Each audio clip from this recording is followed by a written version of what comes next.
If I had my way, everything would be so nice. This world would be like Paris. No, it would be a paradise. No one would ever have to say, I'm gonna get my wish someday. All one would have to do is say, this is my order, if you may. Welcome to another episode of The School Without Walls. I'm the host and founder of this educational program. The date is June the 5th, 2013. Before I introduce my guests, I'd like to talk with you a little bit about the goals of The School Without Walls. It's designed primarily to reach the African American audience in training youth the importance of good work ethics, teaching that they have a moral duty and obligation to obtain and maintain a system of moral values that will lead them to economic success. When we speak of moral values, we're talking about the dangers of unwed pregnancies, theft, and murder. The importance of being connected to a higher power, referring to a God, a power greater than ourselves, commonly found in our churches. Have them to understand that all people are not college material, but yet all people can be economically successful.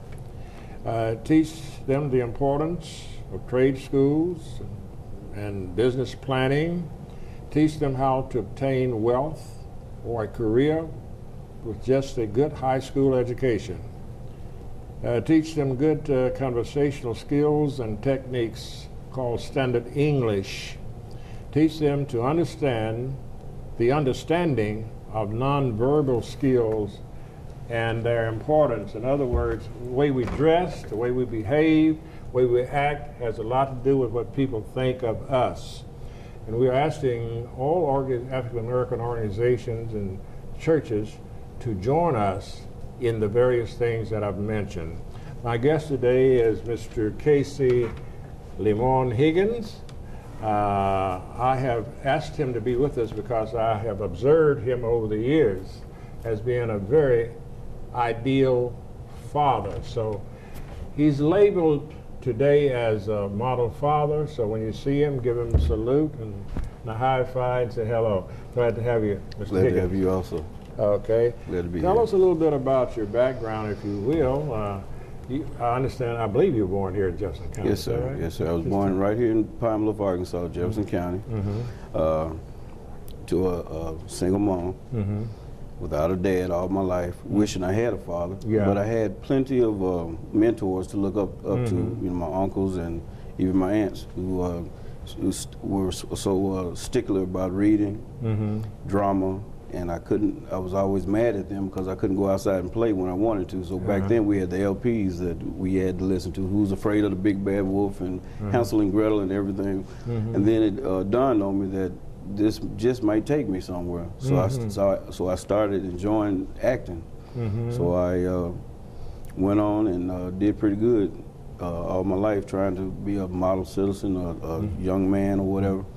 And what about your early college? Did you attend college here? Yes, sir. I came out of UAPB in 2000. Finally, I dropped out for a while. I started driving for UPS and went on to barber school, and left and went out of town and came back. And so I started acting and singing with the Memphis Arts Council and everything in Memphis, singing on Beale Street, Handy Park, and doing different things. And I really enjoyed going off and having to come back, and it gave me a better perspective of college when I did have a chance to come back to finish.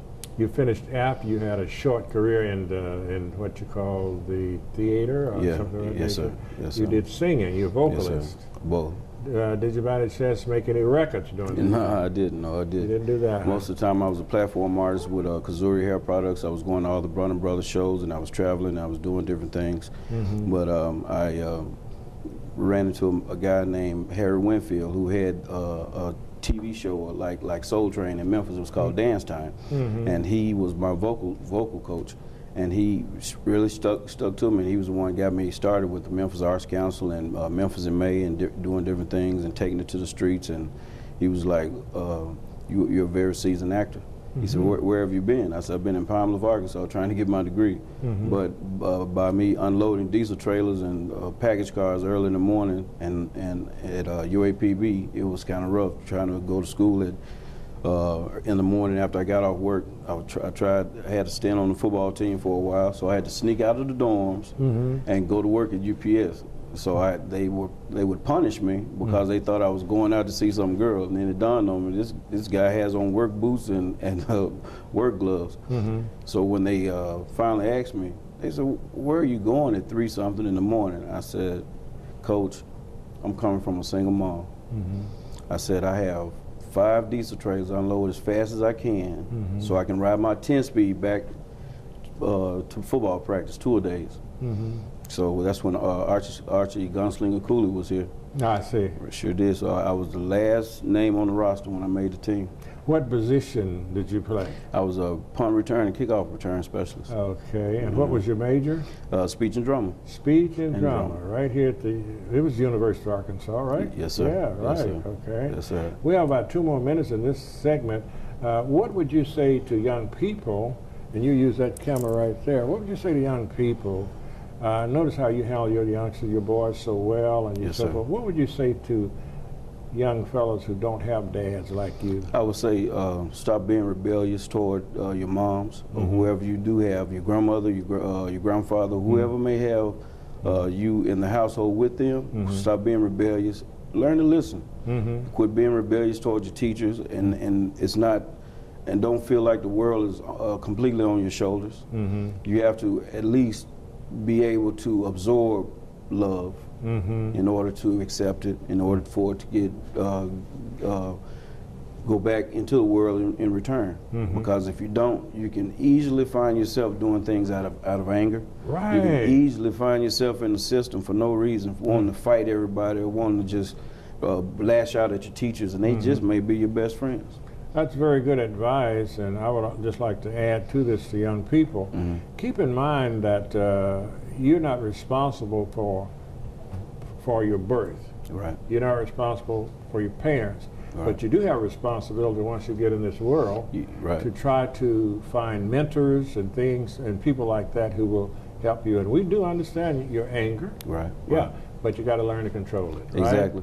See, my mom worked at the paper mill 12, 16 hours, and I couldn't understand, why is it that all these other kids had dads in the stands, and here I am striking out, and I wanted to hit the ball just like everybody else. Right. But I wanted to look up in the stands and find somebody, but my mom had to work all the time. But when she did get off work, she was right there in the stands with me. And I swore to my kids, if I ever had sons, that I would be right here in your corner.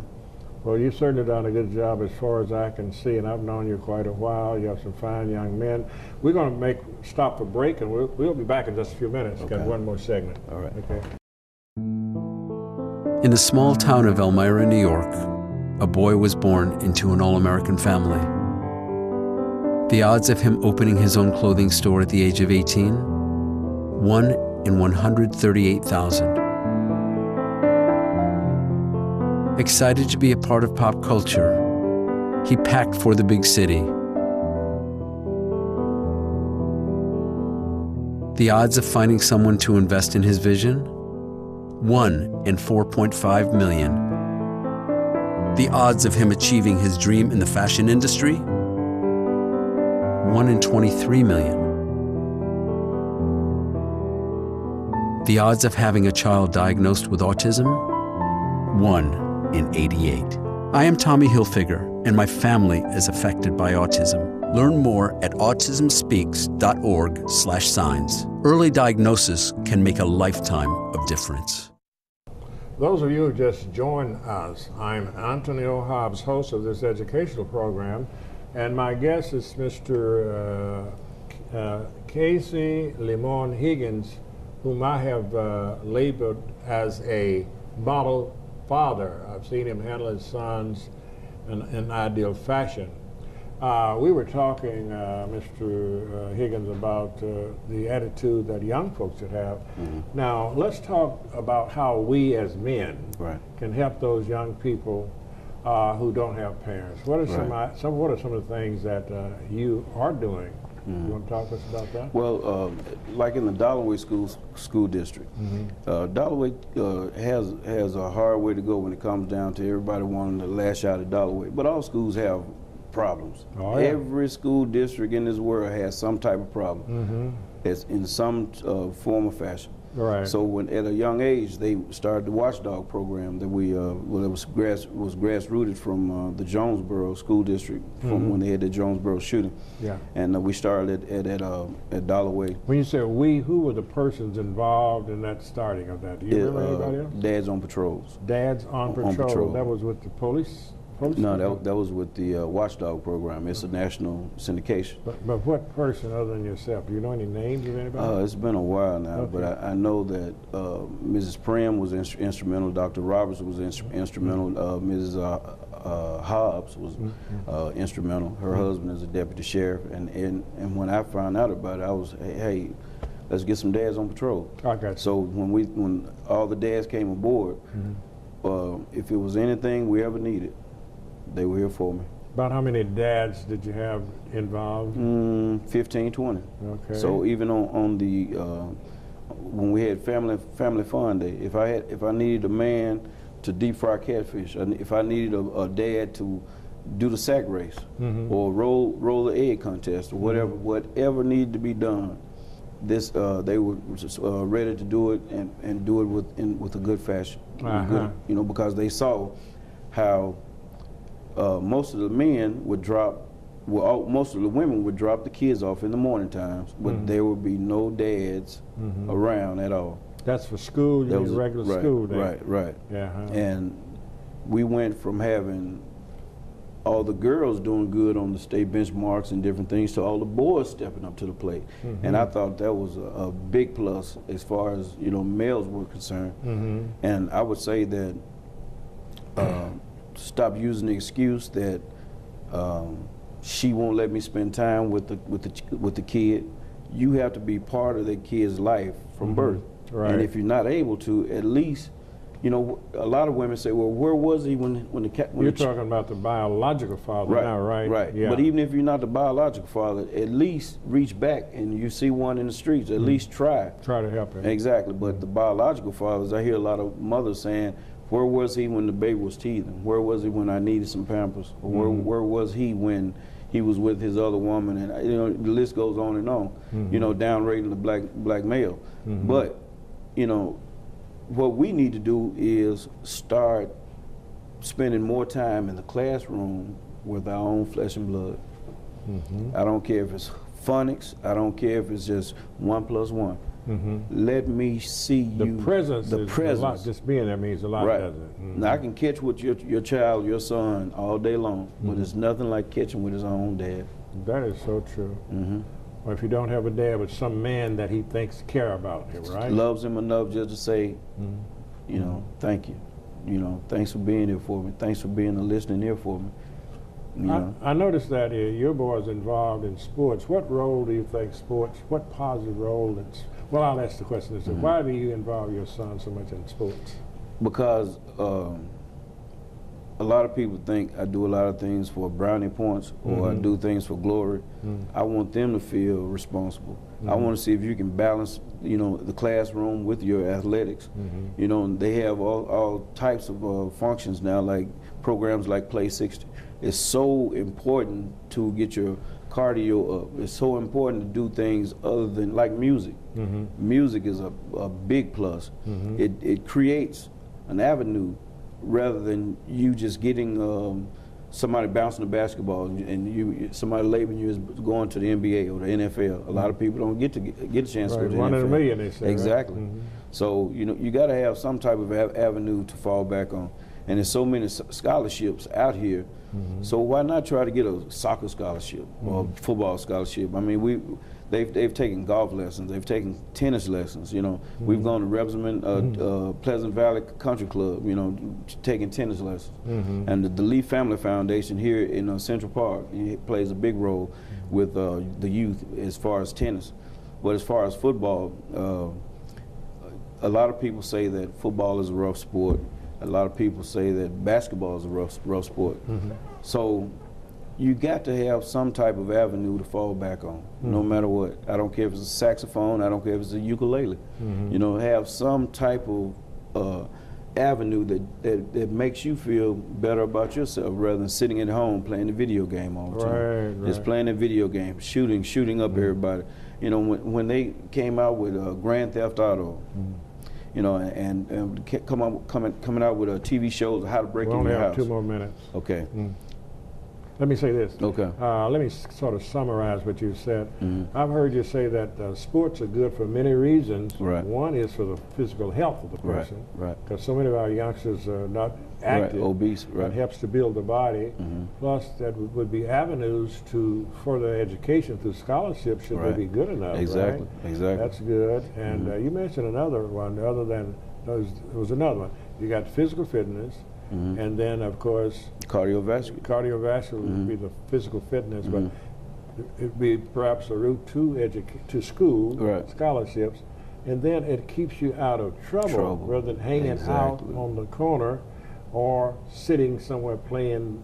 Some of these video games are kind of destructive. Exactly, they sure are. Especially the ones that kill it. I think we've gone too far when we have them running over grandmothers and things like that. Things like that. Exactly. I mean, back in the day, we respected our elders. I mean, it's very important. We really did. You know, my grandmother, I mean, rest her soul, I loved her to death, her and my grandmother, my aunts, my whole family. But my grandmother, you know, she was so instrumental in showing me how to hem my own pants, how to fry an egg, anything, you know.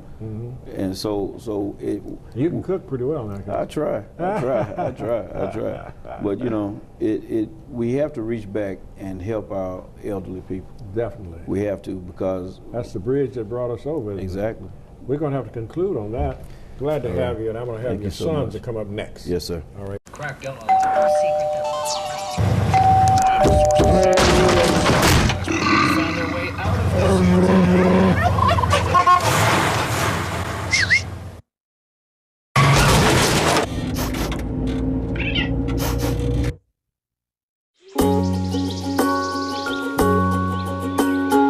Getting closer to nature can get you closer to your family.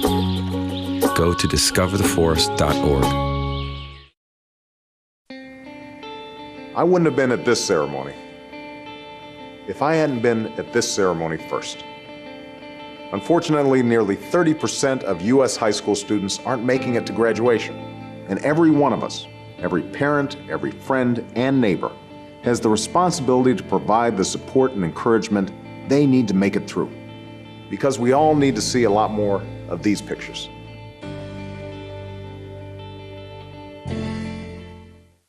Those of you who have just joined us, I'm Antonio Hobbs, host of this educational program called The School Without Walls. My guest now is the son of Mr. Casey Higgins. This is Casey Higgins Jr., right? Yes, sir. Glad to have you with us today. How are you feeling? Good. You might have dressed up there. Thank you. Yes, sir, you're dressed up. When I saw you all coming, I thought about one of my philosophies, which is learn to dress for success. You're aware of that, right? Yes, sir. Yeah, you dress, if you're going to play football, you wear a football uniform, right? Folks identify. Yes, sir. Basketball. Businessman has a business suit on, right? Yes, sir. Clown has a clown suit on, right? Okay. Now tell me, what school do you attend? Dalloway High School. Dalloway High School. What grade are you? 9th, going to the 10th. 9th, and you passed going to the 10th. Make pretty good grades? Yes, sir. All A's. No, come on. All A's? Yes, sir. Hey, I like that. Of course, that doesn't mean that the student who doesn't make all A's is not a nice person, right? Right. You're gifted. You've taken advantage of that. Yes, I really want people to understand that, you know, some people, I'm going to say this to the parents, some people hurt their other children because they want all of them to be like that particular child who's gifted, who can make all A's. If you have a student that make B's, those are good grades. Make sure your child is doing the best the child can do. And that's what we need to keep in mind, because most of the people in the world are average. Are you aware of that, Casey? Yes, sir. Most folks are average. Most folks are C students. And the C students have their place, but I advocate being the best that you can be. So thanks be to God that you're in that category of the straight A's, okay? Yes, sir. Plus you're an athlete. Yes, sir. How many sports have you played? About 4 or 5. 4 or 5 different sports. Name them, please. Basketball, football, baseball, tennis, golf. Of those 4 or 5 sports, which one do you feel that you're better in? I would have to say baseball. Baseball? Yes, sir. You're better in baseball. Okay, we have about 2 more minutes. You have a little teeny-weeny brother, don't you? Yes, sir. He's going to come on later. Okay, so I started to ask you something about him, but I'm going to save that and ask him that. We have about a minute and a half now. I want you to speak through that camera right there and talk to young people about the importance of having a nice day and the importance, in your opinion, of being a nice person as a child. Go ahead. Okay. Well, I'll start off by saying, Look right at the camera. when you have a father in your life, you have a better future. For some kids, they stray off, or they end up in jail, or they end up in juvenile or something because they don't have a father there, or they only have a single mother. You know, mothers can't do everything by themselves. No, we can't. Children need a father in their life to help. Especially a boy, right? Yes, sir. Especially a boy, because a woman has never been a male, so she can't teach him how to be a man, can she? No, sir. I don't care how hard she tries. Okay, tell us what you think about your school.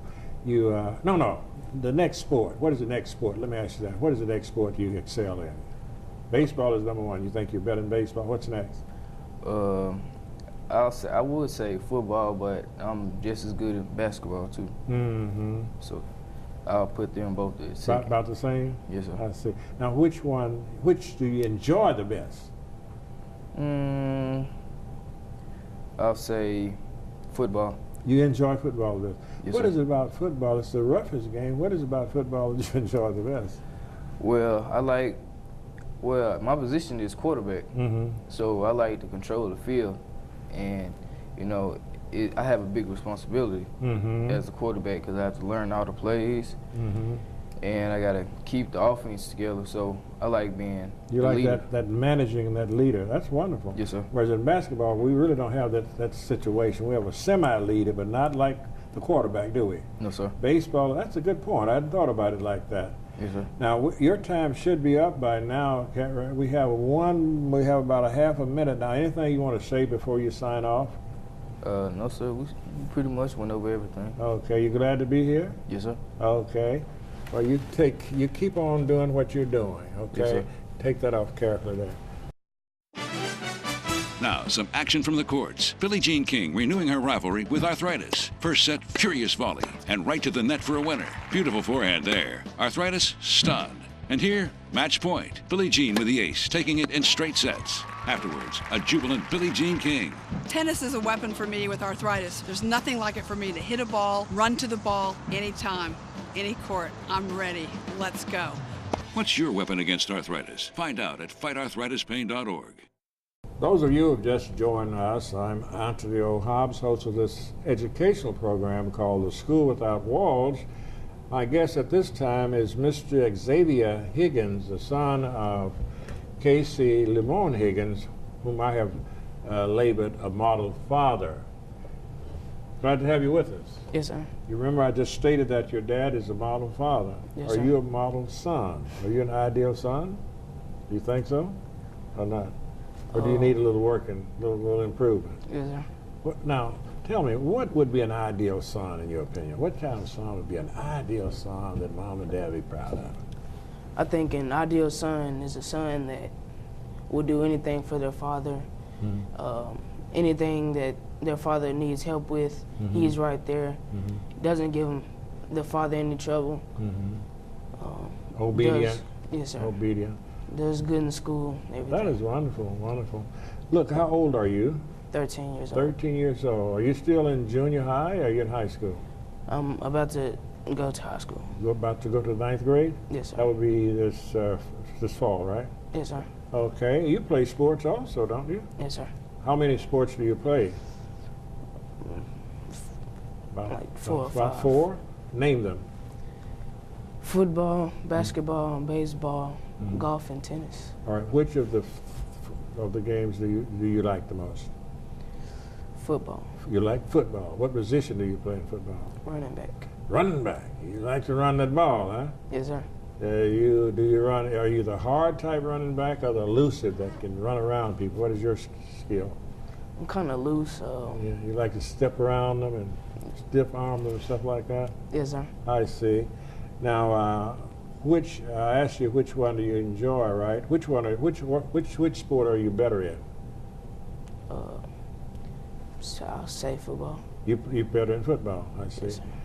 Did you say baseball is one of your sports? Yes, sir. What position you play in baseball? Second base. Second base. You can catch that hard ball pretty well, right? Yes, sir. Okay. Now, what about your grades? What kind of grades you make last year? A's and B's. A's and B's. That's good. How many? You made more A's than you did B's, or more B's than you did A's? I'll say more B's. More B's. What courses did you make A's in? Let me see. Math, science, and You sort of lean toward the sciences, right? So like that. Now, keep in mind, earlier I mentioned, just because you didn't make all A's does not mean that you're less a person than the person who made all A's. You understand that, right? yes, sir. But you want to make sure that you've done the best that you could do. Now, when you got B's in that course, had you done the best that you could do, or did you kind of mess off a little bit? I tried hard. You tried hard? Yes, sir. Well, you should be proud of yourself. Now, be honest. Now, if you messed off and got a B, that's not good. But see, you know yourself. There's an old saying that to thine own self be true, and that should follow as the night follows the day. Therefore, you find yourself false to no man. So be true to yourself. B students are good students. Yes, sir. Like I said to your brother, the average American is a C student. And the average American keeps the world going, but they need the A students for the purpose of being in leadership and inventing things and discovering things, and the B students and the A students ought to work together, but the ones who implement and do the work are the C students. All right. I want you to give some advice to young fellows like yourself. What would you say to the young men that are not acting right other than do right? What could you say to them? I'd say you might want to do your best or do what you have to do in this life, because once it's gone, I mean, it's gone. I mean, so I would say respect your elders, respect your mom, respect your dad. Don't give them any trouble. Do what they tell you to do. And the consequences of not doing those things, what are some of the bad things can happen to young people when they don't do what you just said? They can get thrown in jail. Wind up in jail, don't they? A lot of them in jail, and a lot of them in early grades, right? Yes, sir. Okay, we're going to have to stop on that. So glad to have you with us, Xavier. Yes, sir.